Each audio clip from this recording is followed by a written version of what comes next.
May 19th, 2013. The final whistle blows at the Hawthorns. It's Sir Alex Ferguson's last match as Manchester United manager. For 26 years, he built an empire, turning United into a winning machine, feared across Europe. 13 Premier League titles, 2 Champions Leagues, countless unforgettable moments. But behind the celebrations that day was a storm no one was ready for. What happens when the man who is the club is no longer there? When the foundation cracks and the identity begins to slip away. This is the story of Manchester United's turbulent years after Sir Alex Ferguson. A tale of failed rebuilds, questionable decisions, and the long road back to glory. You're watching Football Stories Rewritten, where we break down the iconic moments, messy transitions, and the untold truths behind football's biggest clubs and legends. If you're loving this deep dive, hit that like button, subscribe, and turn on notifications so you never miss a story. David Moyes, the chosen one who never stood a chance. It was supposed to be seamless. Sir Alex Ferguson, the architect of 2 decades of dominance, handpicking his successor. The chosen one, the banner read in bold letters at Old Trafford. But beneath the optimism, there was tension. A club that had known nothing but winning was about to discover the taste of mediocrity. Moyes inherited champions, the squad that had lifted the Premier League trophy just months earlier. Yet, within weeks, the swagger was gone. The pressing wasn't sharp, the goals dried up, the aura of invincibility evaporated. There were flashes, that win away at Bayer Leverkusen in the Champions League, the 3-0 over Olympiacos, but they were islands in a sea of disappointment. Home defeats to West Brom and Everton. Humiliations at the hands of Manchester City and Liverpool. The football wasn't just ineffective, it felt small. By April, the dream was over. Less than a year into a 6-year contract, Moyes was gone. The banner came down. And Manchester United, for the first time in a generation, looked like just another football club. Louis van Gaal, the philosopher and the football that forgot to smile. When Louis van Gaal walked into Old Trafford in the summer of 2014, he carried a reputation as a master tactician, a man who had conquered Europe with Ajax and Barcelona and had just led the Netherlands to a World Cup semi-final. United fans expected a revival. What they got was complicated. The Dutchman arrived with his famous philosophy, an obsession with structure, possession, and control. Training sessions were intense, almost military in precision. He spoke of processes and systems. The results, a mixed bag. His first season brought a return to the Champions League and a 4-2 demolition of Manchester City that made Old Trafford roar again. But the football often felt slow, cautious, like an orchestra playing at half speed. Goals were rare, patience was tested. Still, there were trophies. In 2016, Van Gaal delivered the FA Cup, United's first major silverware since Sir Alex. It should have been his moment of redemption. Instead, hours after lifting the cup, news broke that he was out, replaced before the celebrations had even cooled. Van Gaal left divided opinions behind. To some, he brought stability. To others, he suffocated the United spirit. His reign was a reminder, in Manchester, winning isn't enough. It's how you win that matters.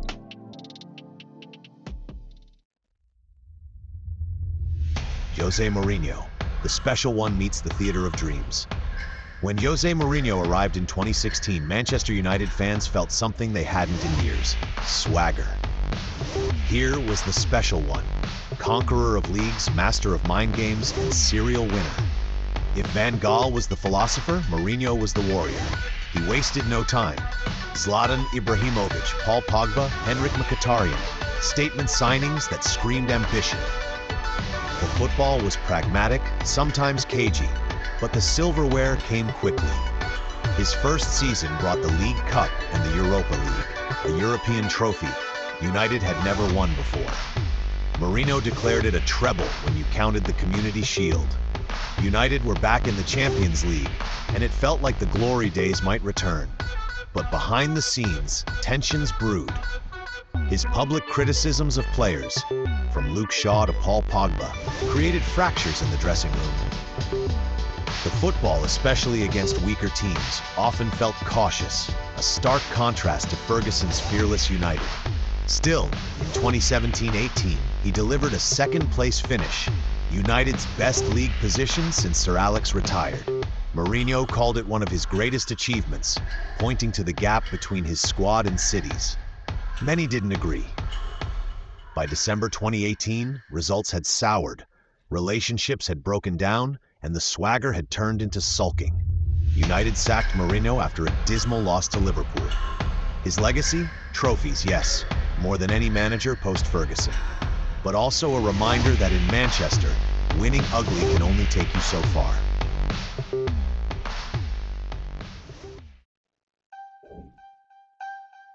Ole Gunnar Solskjaer, the baby-faced rebuilder. When Ole Gunnar Solskjaer walked back into Old Trafford in December 2018, it felt like a homecoming. Here was the man who scored that goal in the 1999 Champions League final, now tasked with lifting a fractured squad and a weary fan base. His start was pure magic, a run of wins, free-flowing football, and that unforgettable Champions League night in Paris, where Marcus Rashford's last-minute penalty completed a miracle comeback against PSG. The caretaker was rewarded with the permanent job, and the message was clear: United were going back to their roots. Under Ole, the mood changed. The team pressed more, attacked with pace, and gave opportunities to academy graduates. Bruno Fernandes arrived and instantly became the creative heartbeat. United finished third in 2019-20 and second in 2020-21. Progress, even if no trophies came. But the cracks remained. Against the top sides, United were often cautious. Cup runs ended in heartbreak. Most painfully, the 2021 Europa League final defeat to Villarreal on penalties. By 2021, inconsistency and defensive frailties crept back in. The 5-0 home humiliation against Liverpool in October 2021 was the beginning of the end. A month later, after a 4-1 loss to Watford, the board called time on his tenure. Solskjaer left with no silverware, but with dignity intact, loved by fans for restoring pride and attacking intent, even if he couldn't restore the glory days.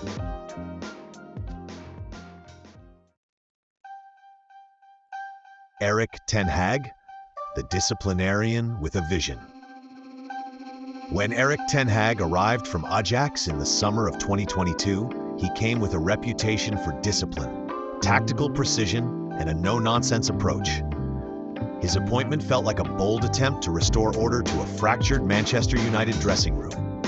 Early on, there were glimpses of promise: an EFL Cup triumph, an FA Cup final appearance, and a respectable league finish.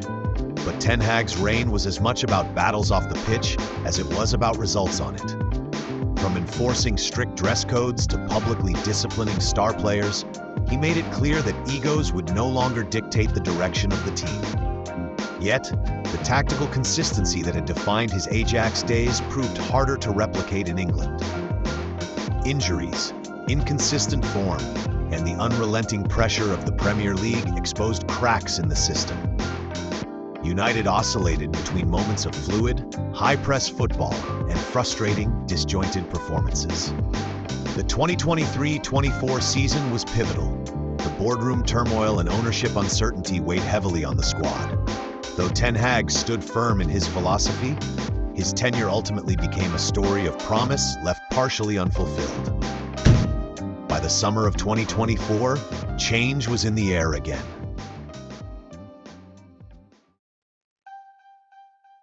Ruben Amorim. The Gamble United refused to cut loose. In the chaos of post-Ferguson managers, one thing was consistent: failure meant the sack. But Ruben Amorim changed that. Not because he succeeded, but because, for once, Manchester United decided to hold their nerve. The young Portuguese coach arrived with a reputation for innovative tactics and bold ideas from Sporting Lisbon. The promise was exciting: aggressive pressing, fluid attacking play, and a new identity for a club still searching for one. But the reality was harsher. Amorim's first season brought no trophies. The football was inconsistent, the results mixed and the pressure intense. In the past, the axe would have fallen swiftly, but this time, the board resisted. They spoke of long-term vision and trusting the process. For a fan base used to quick fixes, it was unfamiliar territory. Whether Amorim's second season would justify the gamble remained to be seen, but one thing was clear. After a decade of instability, Manchester United were, at least for now, willing to play the long game.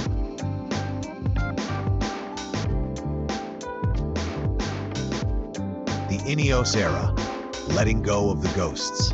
When INEOS took over a significant stake in Manchester United, the mood began to shift. The club had long been weighed down by the shadow of Sir Alex Ferguson's success, constantly trying to recreate something that belonged to another era. Every new manager was unfairly measured against a legacy that might never be replicated. But the decision to keep Ruben Amorim, despite his trophyless seasons, signaled a change in thinking. United were no longer clinging to the past or hunting for quick fixes. They were beginning to accept that Ferguson's United was history, glorious, but history nonetheless. Instead of chasing a ghost, the club looked forward to a future that could be just as bright, but different in shape. In backing Amorim, INEOS declared, Manchester United's best days are not only behind them, they can still be ahead if built with patience, vision, and faith. If you enjoyed this video, smash the like button, drop your thoughts in the comments, and subscribe for more football stories you won't find anywhere else.